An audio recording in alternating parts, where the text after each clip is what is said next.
တေးထိတ်ရင်ဖိုစရာကျိန်စာတင့်ရွာပြက်ကြီးဇလန်းကိုဖတ်ပြပေးလိုက်ပါတယ်။ကျိန်စာတင့်ရွာပြက်ကြီး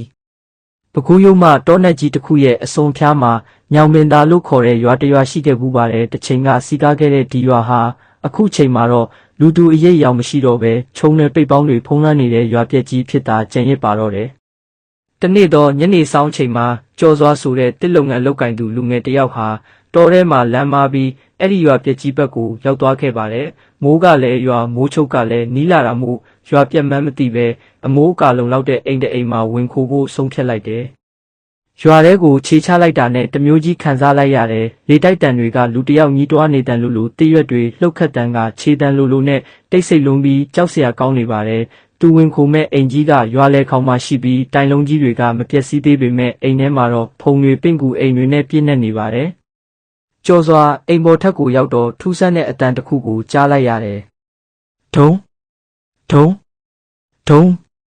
အဲ့ဒါကစံထောင်းနဲ့မောင်းတန်လိုအတန်မျိုးပါဒီလိုလူမနေတဲ့ရွာပြက်ကြီးမှာဘသူကမောင်းထောင်းနေမှလဲကြော်စွာစိတ်ထဲထိတ်လန့်သွားပေမဲ့စူးစမ်းကျင်စိတ်နဲ့အတန်လာရအိမ်နောက်ဖေးကိုချောင်းကြည့်လိုက်တယ်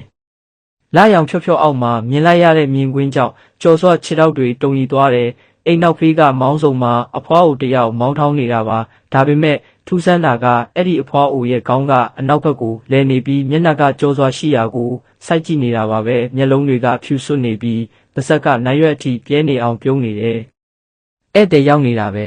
။စားစရာလာယူလှဲ့ပါလို့အတန်ခွဲကြီးနဲ့ပြောလိုက်တဲ့အခါကြောစွာအော်ဟစ်ပြီးအိမ်ပေါ်ကနေပြေးဆင်းခဲ့တယ်။ရွာလမ်းမပေါ်ရောက်တော့ပိုဆိုးတဲ့အရာတွေကြုံရပြန်တယ်။အိမ်တိုင်းရဲ့ပြတင်းပေါက်တွေကနေလူတွေလန့်ကြည့်နေကြတယ်သူတို့အားလုံးကပုတ်ပွားနေတဲ့အလောင်းကောင်တွေဖြစ်ပြီးလက်တွေကကြော်စွာစီကိုလှမ်းခေါ်နေကြတယ်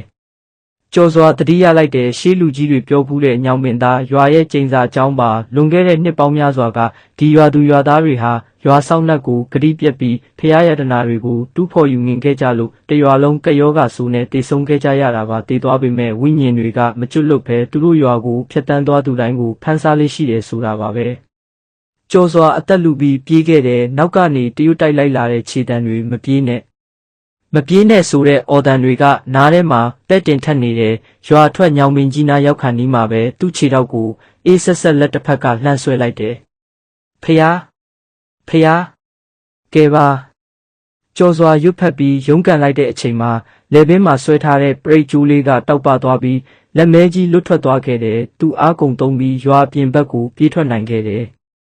မနက်လင်းလို့သတိပြန်ရလာတဲ့အချိန်မှာတော့ကြော်စွာဟာတောဆက်ကတစ်ပင်အောက်မှာမော်ပန်းပြီးလဲကျနေတာကိုတွေ့လိုက်ရတယ်သူပြန်ကြည့်လိုက်တော့မနေ့ညကသူရောက်ခဲ့တဲ့ရွာပြက်ကြီးနေရာမှာဘာအိမ်မှမရှိတော့ပဲတင်းချိုင်းကုန်းဟောင်းကြီးတစ်ခုသာရှိနေပါတော့တယ်အဲ့ဒီနေ့ကစပြီးကြော်စွာဟာတောထဲသွားတိုင်းအဲ့ဒီဘက်ကိုခြေဦးမလဲရဲတော့သလိုကျိန်စာတင့်ရွာပြက်ကြီးအကြောင်းကိုပြောပြတိုင်းကြက်တီးမွေးညင်းထနေစေပါပဲဒီဇလန်းလေးကိုသဘောကျပါရဲ့လားဗျာနောက်ထပ်ဇလန်းတက်လာပါမယ်